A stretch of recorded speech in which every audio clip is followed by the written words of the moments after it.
ஒரு வழியாக ஆருவை சமாதானம் செய்து நெற்றியில் இதழ் பதித்து விட்டு கிளம்பி சென்றவனை வாசல் வரை சென்று வழியனுப்பி விட்டு திரும்பி அவளால் அழுகையை அடக்கவே முடியவில்லை. மற்றவர்கள் முன் அதை காட்டிக்கொள்ள விரும்பாமல் அறைக்குள் குழந்தையை தூக்கி கொண்டு நுழைந்து கொண்டவளை அவளின் மனம் அறிந்து யாரும் தொந்தரவு செய்யவில்லை. இத்தனை நாள் அருகில் இருந்தபோது எல்லாம் புரியாத அவன் மனது இன்று புரிந்த பிறகு இந்த பிரிவு ஆருவால் தாங்கிக் கொள்ளவே முடியவில்லை.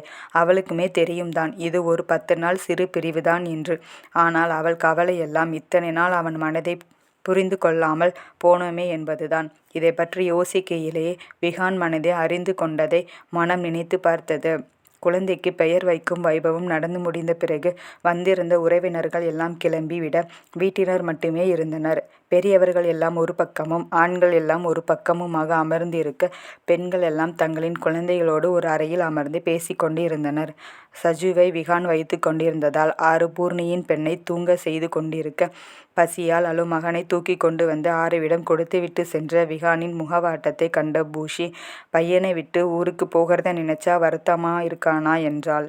அதற்கு ஒரு சிறு கீற்றளவு புன்னகையை மட்டுமே தந்து தலையசைத்தவன் அங்கிருந்து வெளியேற பூர்ணியோ, இது அது இல்ல பூஷி, காதல் மனைவியை பிரிய வேண்டி வந்ததால் வரும் பசறை நோய் தலைவனை பிரிந்த தலைவிக்கு மட்டும்தான் வரவேண்டுமா என்ன, எங்க அண்ணனுக்கும் வரும் என கிண்டல் செய்ய இவர்களின் பேச்சில் கலந்து கொள்ளாமல் குழந்தையின் பசியை ஆற்றி கொண்டிருந்தவள் இது ஒன்றுதான் குறைச்சல் என தனக்குள்ளே நொந்து கொண்டு அமர்ந்திருந்தாள். அப்போது பூஷி, நிஜமாவே பூர்ணி, அண்ணாக்குள்ள இப்படி ஒரு காதல் மன்னனை நான் கொஞ்சமும் எதிர்பார்க்கல. வாவ், நம்ம சின்ன வயசுல இருந்தே பார்த்த விகு வேற, நம்ம ஆறு அவர் லைஃப்ல என்ட்ரியான பிறகு இருக்க விகு வேற இல்லை என ஆர்வத்தோடு சொல்லவும் அத்தனையும் மற்றவர்களுக்கான நடிப்பு தானே என நினைத்து கொண்டு அமர்ந்திருந்தவளின் நினைப்பை மாற்றும் வகையில் அமர்ந்தது விஹானையும் அவன் மனதையும் எப்போதும் சரியாக புரிந்து கொள்ளும் அவனின் அன்பு தங்கை பூர்ணியின் பேச்சு.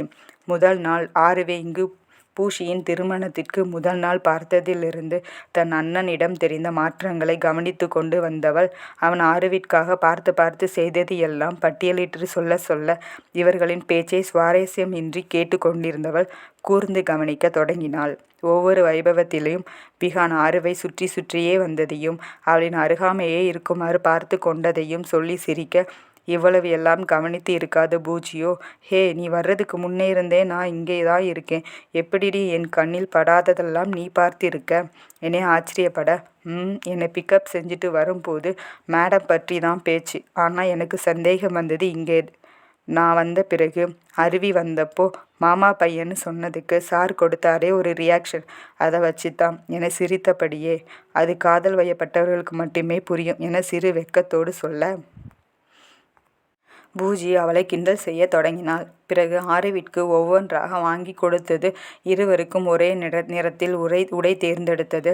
அதற்கு அந்த டிசைனர் மற்றவர் அறியாமல் விஹானிடம் சம்மதம் பெற்றது என்று சொல்லி கொண்டே செல்ல, இப்படி ஒன்று இருக்கவே இருக்காது என்று நினைத்து கண்முன் இதுவரை போட்டிருந்த திரையை விலக்கி ஆறு நடந்தவைகளையெல்லாம் நினைவுபடுத்தி பார்க்க பூர்ணி சொன்னவைகளுக்கும் பல மடங்கு மேலாக விஹானின் மனது புரிந்தது. அடிக்கடி பாட்டியை பார்க்க வீட்டிற்கு வந்ததில் தொடங்கி அனைத்திலும் தான் இருக்கும் இடத்திலேயே தன்னை சுற்றியே தன் இருப்பை உணர்த்தி கொண்டு இருந்தவனின் மனதை புரிந்து கொள்ளாமல் போனது தெளிவாகியது. அப்போதே பூர்ணி இவற்றையெல்லாம் மேலாக அந்த விஷயத்தை சொல்ல, அதுவரையும் கூட ஒரு இடத்தில் ஏதோ ஒரு நிரலோடு யோசித்து கொண்டிருந்தவள், அண்ணா டாட் கிட்ட என் மேரேஜ் பற்றி பேசுகிறேன்னு சொல்லியிருந்தாரா, நான் மார்னிங்கில் இருந்து பயத்தோட வெயிட் செஞ்சுட்டு இருந்தேனா, அப்போ அண்ணா டாட் ரூமுக்குள்ளே போகிறதை பார்த்து நானும் டாட் கிட்ட எப்படியாவது பேசி சம்மதிக்க வைக்கலாம்னு வந்தேனா என்று தொடங்கி விஹான் ஜெயிடம் பேசியது அத்தனையும் சொல்ல இன்பமாக அதிர்ந்தாள் ஆரு. எந்த திருமணம் மற்றவர்களுக்காக நடந்தது என்று நினைத்து ஒவ்வொரு நாளும் தன் வாழ்க்கை ஏன் எல்லோரையும் போல இயல்பாக இல்லை என்று வருந்தி கொண்டிருந்தாளோ, அது அப்படி இல்லை என்றும் விஹான் தன்னை தனக்காகவே மணந்திருக்கிறான் என்பது தெரிய வர இத்தனை நாள் மனதை அழுதி கொண்டிருந்த பாரம் நீங்கியது போல இருந்தது. மீண்டும் அவர்களின் பேச்சில் கவனத்தை வைக்க, ஆமாம், என் மேரேஜ் ஆல்பம் எல்லாம் அண்ணாவோட ரொமான்ஸ் லுக்கு தான். திபு கூட என்னை கிண்டல் செய்வார். என் மேரேஜில் நான் கூட உன்னை இவ்வளவு சைட் அடிக்கலை, என் மச்சான் பூழ்ந்து விளையாடுறாருன்னு என பூஷி சொல்ல உடனே இருவரும் பூஷியின் திருமண புகைப்படங்களை எடுத்து பார்க்க தொடங்கினர். ஆருவும் அதை மனதில் எழுந்த ஒரு ஆவலோடு பார்க்கவும் அதில் அத்தனையிலும் விஹானின் பார்வைகள் தன்னையே வட்டமிடுவது தெரிந்தது. அட திருடா, உள்ளுக்குள்ளே இவ்வளவு காதலை வச்சுக்கிட்டு ஏண்டா இப்படி நடிச்ச என மனதில் அவனிடம் கேள்வி கேட்டு கொண்டிருந்தவளை கண்ட பூர்ணி குழந்தை தான் தூங்கிட்டான் இல்ல, இன்னும் இங்கே என்ன செய்கிற? ஓடு ஓடு போய் எங்கள் அண்ணாக்கு திரும்பி வர வர தாங்கிறது போல் ஏதாவது ஸ்ட்ராங்காக ட்ரீட்மெண்ட் கொடு என கண்கள் சிமிட்டலோடு சொல்லவும், எல்லோரோடவும் உட்கார்ந்து பேசிட்டு இருக்காங்க என்றாள் நாணத்தில் சிவந்த முகத்தை மறைக்க முயன்றவாறே. அதற்கு பூஜி, அதையெல்லாம் குட்டி பையனை உன்கிட்ட கொடுத்த உடனே எங்கள் அண்ணா ரூமுக்கு போயாச்சு, நீ தான் லேட் என கிண்டல் செய்தாள். சீக்கிரம் ஓடு, அப்புறம் நேரமாகிடும் என இருவரும் கோரஸாக சொல்ல, குழந்தையை தூக்க முயன்றவளை தடுத்தவர்கள் அவனை மட்டும் அனுப்பி வைக்க, இத்தனை நாள் எதை காணல் நீர் என்று ஏங்கி கொண்டிருந்தாலோ அது காணல் நீர் அல்ல, தனக்கான வற்றாத ஜீவநதி என்று புரிந்து அவனுக்காக ஓடி வந்தாள். அனைத்தையும் யோசித்து கொண்டு அமர்ந்திருந்தவளை விஹான் போனில் அழைக்க, அதை ஏற்று பேசவும் ஏர்போர்ட் வந்து சேர்ந்து விட்டதை தெரிவித்தவன் விமானத்தில் ஏறும் வரை யாரை பற்றியும் கவலைப்படாமல் ஆறுவோடு கொஞ்சிக் கொண்டிருந்தான். அதே போல அங்கு போய் இறங்கிய பிறகும் தன் அத்தனை வேலைகளுக்கும் நடுவிலும் ஆறுவோடு தொடர்ந்து பேசிக்கொண்டே இருந்தான். விஹானும் எப்படியோ அன்று ஆறு சொன்னதை மீண்டும் தெளிவாக கேட்டு தெரிந்து கொள்ள முயல, ஆறுவோ வாயை திறந்தால் இல்லை. ஏண்டி இப்படி படுத்துற? உன் மனசை நான் தெரிஞ்சிக்க கூடாதா என ஒரு முறை மனமருந்தியவனைக் கண்டு அப்போதே சொல்ல நினைத்தாலும் அவன் முகம் பார்த்து நேரில் சொல்ல ஆசைப்பட்டவள் சொல்லாமலேயே தவிர்த்தாள். சரி, இதையாவது சொல்லு, என் மனசு எப்படி புரிஞ்சது? இவ்வளவு நாளாக எரியாத அந்த பல்ப் இப்போ மட்டும் எப்படி எரிஞ்சது என கிண்டல் செய்ய, தன்னை டியூப்லைட் என்று கிண்டல் செய்கிறான் என கோபம் வந்த அதே நேரம், நாமும் அப்படித்தானே இருந்திருக்கிறோம். எதிரில் நடப்பவைகள் எதையுமே மனதில் பதிய வைத்து பொருத்தி பார்க்காமல் இவை எதுவும் உண்மை இல்லை என்று நினைத்து கொண்டு என்ற எண்ணம் எழுந்தது. அப்படித்தான் இருக்கும் என்றுதான் நினைக்க, 1000 காரணங்கள் இருந்தாலும் அதன் பிறகு அதில் எதுவும் மாற்றம் வந்திருக்கலாம் என்று ஏன் தோன்றாமல் போனது? அப்படி ஏன் ஒரு முறை கூட சிந்தித்து பார்க்கவில்லை என்ற கேள்வி எழுந்தது. அதற்குமே விஹான் வெவ்வேறு சந்தர்ப்பங்களில் வெவ்வேறு ஆட்களிடம் பேசிய வார்த்தைகளே காரணமாக இருந்தது. எனினும் இனிமேல் அவற்றையெல்லாம் யோசித்து என்ன பயன்? சென்ற காலம் என்பது எப்போதும் திரும்ப வரப்போவதில்லை. ஆனால் இனிவரும் காலம் நம் கைகளில் தான் இருக்கிறது. அதை எப்படி வாழ்வது என்பதை நாம் தான் முடிவு செய்ய வேண்டும் என்ற முடிவுக்கு வந்தாள். பூரணியின் மூலம் அறிந்து கொண்டதை பற்றி சொல்ல சில நிமிடங்கள் அந்த பக்கம் எந்த சத்தமும் இல்லை. பிறகு ஓ என விஹான் இழுக்கவும், என்னவென்று கேட்டவளுக்கு எப்போதும் போல இப்போதும் தன் தங்கை எப்படி தன்னை புரிந்து கொண்டு இருக்கிறாள் என விஹான் விளக்கமளித்தான். 2 நாட்கள் இப்படியே சென்றது. விஹான் அங்கு சென்ற வேலையை செய்து முடித்து மீதமுள்ள நேரமெல்லாம் ஆறுவோடு கொஞ்சிக் கொண்டு இருந்தான். அவனின் ஒவ்வொரு வார்த்தையிலும் ஆறுவின் மேல் தனக்குள்ள காதலும், அவன் மனதில் தன்னை தேடி தவித்த ஏக்கமும், ஒரு காதலனாக கணவனாக அவனின் ஆசைகளும் எதிர்பார்ப்பும் தெரிந்தது. ஆறுவை மீண்டும் நேரில் சந்திக்கும் நாளுக்காக ஏங்கி தவித்து அவன் உதிக்கும் வார்த்தைகள் இங்கு அவளை சிவக்க வைக்கும். இப்படியே ஒவ்வொரு நாளையும் ஏக்கத்தோடு இருவரும் கழித்து கொண்டிருக்க, 4ஆம் நாள் சொல்லாமல் கொள்ளாமல் விஹான் ஆறுவின் முன் வந்து நின்றான். எதிர்பாராமல் அவனை கண்ட அதிர்ச்சியில் திகைத்து, பிறகு அவனை கண்ட மகிழ்ச்சியில் தாவி குதித்து அவனை அணைத்து கொண்டாள். 10 நாட்கள் வேலை இருக்கிறது என்று தெரிந்திருந்தவள் இது எப்படி என்று விழி விரித்து கேட்க, ஒரு பூனைக்குட்டி தேவதையை மாறி என் மேலே அவ்வளவு லவ்வோட எனக்காக காத்திருக்கும் போது ஓடி வரலன்னா எப்படி என புருவத்தை உயர்த்தியவனை முறைக்க முயன்று தோற்றவள் அவன் கைகளில் அடைக்கலமானாள். முதலில் அவளை சீண்டி வம்பிழுத்தாலும் ஆறுவிற்காகவே முக்கிய வேலைகளையும் தான் இருந்து முடித்து கையெழுத்திட வேண்டிய வேலைகளையும் மட்டும் முடித்து கொண்டு ஜெய்யை வரவழைத்து மற்ற வேலைகளை பார்த்து கொள்ளும்படி கூறிவிட்டு பறந்து வந்த கதையை கூறியவனை ஆச்சரியமாக பார்த்து கொண்டு இருந்தவளுக்கு இப்போது வரை ஜெய் கிளம்பி சென்றது தெரியாது. அதுவும் விஹானின் திட்டமே. ஜெய் அங்கு வருவது தெரிந்தால் எங்கே தான் கிளம்பி வருவதை கண்டுபிடித்து விடுவாளோ என்று நினைத்து அவளுக்கு இன்ப அதிர்ச்சி கொடுக்க நினைத்தே இப்படி செய்திருந்தான். அன்று முழுவதும் ஆறுவையும் குழந்தையையும் கொஞ்சமும் விலகாமல் உடன் இருந்தவன் அவ்வப்போது ஜெய்க்கு அழைத்து அங்கு நடப்பவற்றை கேட்டு தெரிந்து கொண்டான். இரவு குழந்தை உறங்கிய பிறகு படுக்கையில் சாய்ந்து அமர்ந்து கொண்டு தன்மேல் ஆறுவை சாய்த்து கொண்டு முதல் முறையாக தன் மனதை, அதில் இருக்கும் காதலை இருவரும் சுய நினைவில் இருக்கும்போது ஆறுவிடம் பகிர்ந்து கொண்டான். பூரணியின் மூலமாக தெரிந்து கொண்ட விஹானின் காதலிலே மலைத்து போய் இருந்தவள் இப்போது அதற்கும் 2 வருடங்களுக்கு முன்பே அவன் தன்னை கண்டு விரும்ப தொடங்கியிருப்பதை கேட்டு திக்குமுக்காடி போனாள். ஒவ்வொரு நிகழ்வாக அவன் விளக்க எப்படி உணர்கிறோம் என்றே விவரிக்க முடியாத, கொஞ்சமும் இதை எதிர்பாராததால் ஏற்பட்ட ஒரு உணர்வில் தத்தளித்து கொண்டிருந்தாள். அவனின் காதலை பற்றி விளக்கியவன் எல்லாருடைய மனசையும் அதில் இருக்கும் காதலையும் புரிஞ்சு அவங்க நல்லா இருக்க ஸ்டெப் எடுக்கிற. உனக்கு ஏண்டி என் மனசு அதில் இருக்கிற காதலும் புரியலை என ஏக்கம் இலையோடு குரலில் கேட்க விஹான் எதை பற்றி கேட்கிறான் என்பதும் அவன் மன வருத்தமும் நன்கு புரிந்தது.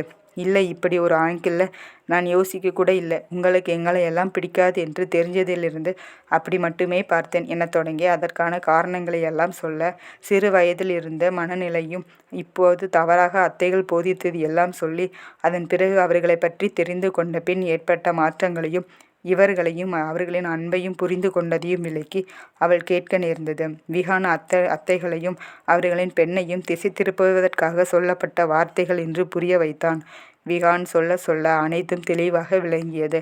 அதன் பிறகு அப்படியே ஆறுவை அணைத்து கொண்டு விஹான் உறங்கிவிட, அடுத்து தன்னை பற்றியும் தன் மனதை பற்றியும் கேட்பான் என எதிர்பார்த்திருந்தவள் அப்படி விஹான் கேட்காததினால் எழுந்த ஏமாற்றமும், அதோடு கடந்த 4 நாட்களாக ஃபோனில் அவன் ஒருவித எதிர்பார்ப்போடு பேசி சிவக்க வைத்ததையும் இன்று இப்படி உறங்குவதையும் கண்டு ஒருவித குழப்பத்தில் ஆழ்ந்தாள்.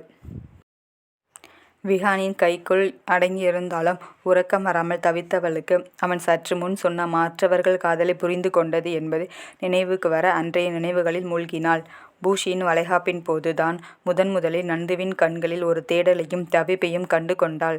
முதலில் அதற்கான அர்த்தம் புரியாத போது பிறகு அந்த தேடல் யாரை நோக்கி செல்கிறது என்று அறிந்தவள் நம்ப முடியாமல் இன்பமாக அதிர்ந்தாள். அது நந்துவின் மனதில் ஆதி இருப்பதை உறுதி செய்ய அவசரப்படாமல் இது நிஜம்தானா என்று அவனையே அவனுக்கு தெரியாமல் கண்காணித்ததில் நந்துவின் விருப்பம் தெளிவாகியது. ஆனால் ஆதி எப்போதும் போலதான் இருந்தாள். அதிலிருந்து இன்னும் நந்து தன் மனதை அவளிடத்தில் திறக்கவில்லை என்பது தெளிவாகியது. அதன் பிறகு பல்வேறு சந்தர்ப்பங்களில் இதுவே தொடர, திருவிழாவிற்கு சென்ற இடத்தில் தன் சோகத்தையும் மீறி தனிமையாக அமர்ந்து கொண்டு தூரத்தில் மற்றவர்களோடு வாயெடுத்து கொண்டிருந்த ஆதியை ரசித்து கொண்டு அமர்ந்திருந்தவனிடம் சென்று, இன்னும் எத்தனை நாளைக்கு அத்தான் இப்படி கண்களால் மட்டுமே காதல் செல்லும் ஐடியா என கேட்க, இதை கொஞ்சமும் எதிர்பாராத நந்து அதிர்ந்து, அது அப்படி இல்லை என தடுமாற, எனக்கு தெரியும் அத்தான் என்று சிரித்தவளை கண்டு வெட்கத்தில் ஆறுவை நேருக்கு நேராக பார்க்க முடியாமல் தலையே திருப்பி கொள்ள, அடடா எங்கள் அத்தான் அழகுன்னு தெரியும், ஆனால் இவ்வளவு அழகுன்னு எனக்கு இன்னைக்கு தான் தெரிஞ்சது என கிண்டல் செய்தவள், எப்போ உன் மனசே சொல்ல போறத்தான் என்றாள். இப்போ இல்லடா, அவள் படிக்கட்டும், படிப்பு முடியவும் சொல்லிக்கலாம் என தெளிவாக பேசியவனை கண்டு தலையசைப்போடு நகர்ந்தாள். இவற்றையெல்லாம் பக்கத்து அறையிலிருந்து கேட்டுக்கொண்டிருந்த விகான் இப்படியே நாட்கள் செல்ல செல்ல ஆறுவின் வளைகாப்பு சமயத்தில் ஆதிக்கு ஒரு நல்ல வரன் வர அதை பற்றி வீட்டில் பேசி கொண்டு இருந்தனர். இன்னும் 1 வருட படிப்பு இருக்க நல்ல வரன் என்பதால் அதை தவறவிட வேண்டாம் என்று முடிவெடுத்தவர்கள் இப்போது நிச்சயம் மட்டும் செய்து கொண்டு பிறகு படிப்பு முடிந்ததும் திருமணத்தை வைத்து கொள்ளலாம் என்று பேசி கொண்டிருக்க நந்துவை தேடி சென்றவள் இது குறித்து பேச, அவளுக்கு ஓகேனா நாம என்ன செய்ய முடியும் என்றான். அதெல்லாம் அப்புறம், முதலில் நீ போய் உன் மனசுல இருக்கிறதை சொல்லு என்று ஆறு வற்புறுத்த, வளைகாப்பில் பிஸியாக இருந்த ஆதியை தனியே அழைத்து சென்று நந்து தன் மனதை சொல்ல அவள் அப்படியே அதிர்ந்து நின்று விட்டாள். பிறகு எனக்கு அப்படி ஒரு ஐடியாவே இல்லத்தாம் என தயக்கத்தோடு சொன்னவளை பார்த்தவன், ஓ அப்ப சரி, அன்னைக்கு 6 மேரேஜில் உனக்கு தான் புது அத்தான் வந்தாச்சே, இனி நந்து அத்தான் எனக்கு மட்டும்தான்னு சொன்னியா, அதான் உனக்கும் அப்படி ஒரு எண்ணம் இருக்குமோன்னு நினச்சேன் என்றவன், அப்போது அம்மா பார்த்த பொண்ணுக்கு ஓகே சொல்லிடுறேன் என தடவியபடி சொன்னவனின் சட்டையை எக்கி பிடித்தவள், சொல்லுவ எவ வந்துடுவான்னு பார்க்கிறேன் என முறைத்து கொண்டு கூற, பொங்கி வந்த சிரிப்பை வாய்க்குள்ளேயே மறைத்து கொண்டு, அப்படி ஒரு எண்ணமே இல்லைன்னு நீதானே சொன்ன என்றான். அது நீ திடீரென்று கேட்டதால் என்ன சொல்கிறதுனே தெரியலை, நீ தான் என்னை பேசி சம்மதிக்க வைக்கணும், அதை விட்டு அப்பா தொல்லை விட்டதுன்னு எஸ்கேப் ஆக பார்க்குறியா, அது முடியாது தம்பி, இந்த ஜென்மத்தில் உனக்கு நான் தான் என மிரட்டலோடு அவன் மார்பில் சாய்ந்து கொள்ள, நந்துவும் சந்தோஷத்தோடு அவளை அணைத்து கொண்டான். சிறு வயதிலிருந்தே அவளை பார்ப்பவனுக்கு தெரியாதா ஆதியின் மனதை அறிவது எப்படி என்று. அந்த திட்டத்தை செயல்படுத்தி பார்க்க முடிவு சுபம். இவற்றை அறிந்து ஆறு சந்தோஷத்தில் ஆனந்த கண்ணீர் விட்டாள். அவளுக்கு மிகவும் பிடித்த 2 பேர் வாழ்க்கையில் இணைவது அவ்வளவு சந்தோஷத்தை தந்தது. விஹான் ஆறு இருவருக்கும் இடையே நாளுக்கு நாள் நெருக்கமும் காதலும் அதிகரித்து கொண்டே சென்றது. தினமும் கொஞ்சி கொண்டும் ஒவ்வொரு செய்கையிலும் தன் காதலை உணர்த்தி கொண்டும் இருப்பவன் ஒரு கட்டத்திற்கு மேல் செல்லவில்லை. அன்று ஊருக்கு கிளம்புவதற்கு முன் அவனிடம் இருந்த ஆர்வமும் பிறகு ஃபோனில் தன்னிடம் பேசிய வார்த்தைகளும் நினைவு வர, தெரியாமல் தான் ஏதாவது தவறு செய்துவிட்டோமோ, தன்மேல் என்ன கோபம் என்று புரியாமல் ஆறு குழம்பி போனாள். இப்படியே ஒரு வாரம் செல்ல, இரவு உறங்குவதற்கு முன் ஆருவின் இதழில் புதைய முனைந்தவனை கண்களில் தவிப்போடு பார்த்து கொண்டிருந்தாள். அதில் தன் செயலை நிறுத்தி என்னவென்று கேட்டவனை எந்த பதிலும் சொல்லாமல் பார்த்தவள் கண்களில் நீர் துளிர்க்க அதை மறைக்க தன் முகத்தை திருப்பிக் கொள்ள, முகவாயை பற்றி தன்னை நோக்கி திருப்பியவன் அவள் கண்களில் உள்ள கேள்வியை படிக்கவும், என் மேல கோபமா என ஆறு அழுகை குரலில் கேட்டிருந்தாள். அதற்குள் ஆருவின் கண்களை படித்தவன் அவளின் கேள்விக்கான அர்த்தம் புரிய மெல்ல அவளின் காதருகில் குனிந்து, இப்போதான் பாப்பா பிறந்திருக்குடா, உன் உடம்பு தாங்காதுடா என கிசுகிசுக்க, அதுவரை என்னவோ ஏதோ என்று பயந்து கொண்டிருந்தவள் விஹான் தனக்காக தன் நலனுக்காக பார்த்து தன் ஆசைகளை எதிர்பார்ப்புகளை கூட தள்ளி வைக்கிறான் என்று புரிய காதலோடு அவனை இறுக்கி கொண்டாள். குழந்தை பிறந்து இன்னும் 1 மாதம் கூட முடியாத நிலையில் அவளுக்கு எந்த பாதிப்பும் வரக்கூடாது என்று தனக்குத்தானே 3 மாத கெடு விதித்திருந்தான். 3 மாதம் என்பது 6 மாதமாக நீள தன் மனைவி மற்றும் மகனோடு 2வது ஹனிமூன் கிளம்பிய விஹானிடம் மைதிலி குழந்தையை விட்டு செல்ல சொல்லி கேட்க அதை மறுத்து தன்னுடனே அழைத்து சென்றான். எங்கே செல்கிறோம் என்று தெரியாமலே ஆறு விஹானோடு செல்ல அவன் அழைத்து சென்றதோ அதே படகு வீடு.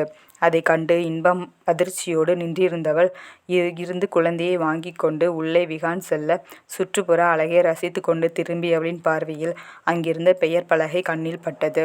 ஆறு போர்ட் ஹவுஸ் என்ற பெயரை கண்டு அப்படியே உயர்ந்து நின்றிருந்தாள்.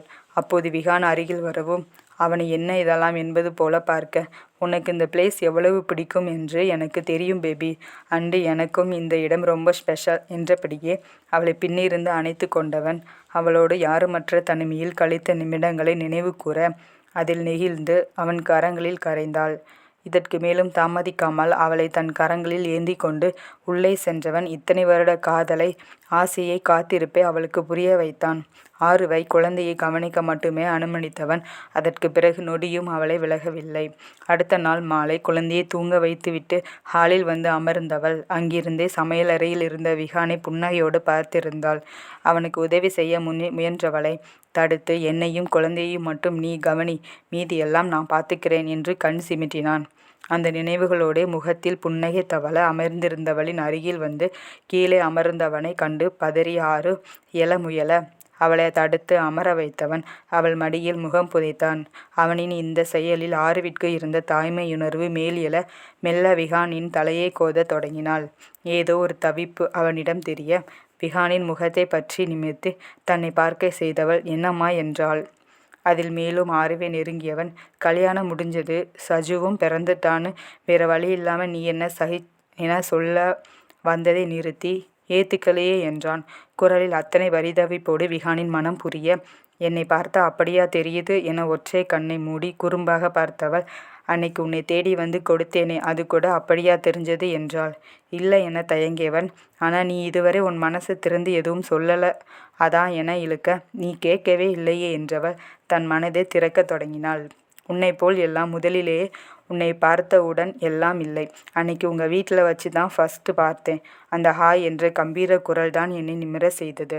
உன்னை பார்த்த அந்த நிமிஷமே இங்கே வந்துட்ட என தன் இதயத்தை தொட்டு காட்டினாள். ஆனால் நீ போனில் பேசியதை பார்த்ததும் தான் எனக்கு உங்களை எல்லாம் பிடிக்காது என்பது நினைவு வர அதோடு உன்னை பார்ப்பதை தவிர்த்தேன். நீ இருக்கும் இடத்தில் இருந்தால் என்னையும் அறியாமல் என் கண்கள் உன்னை சுற்றி சுற்றி வந்தது.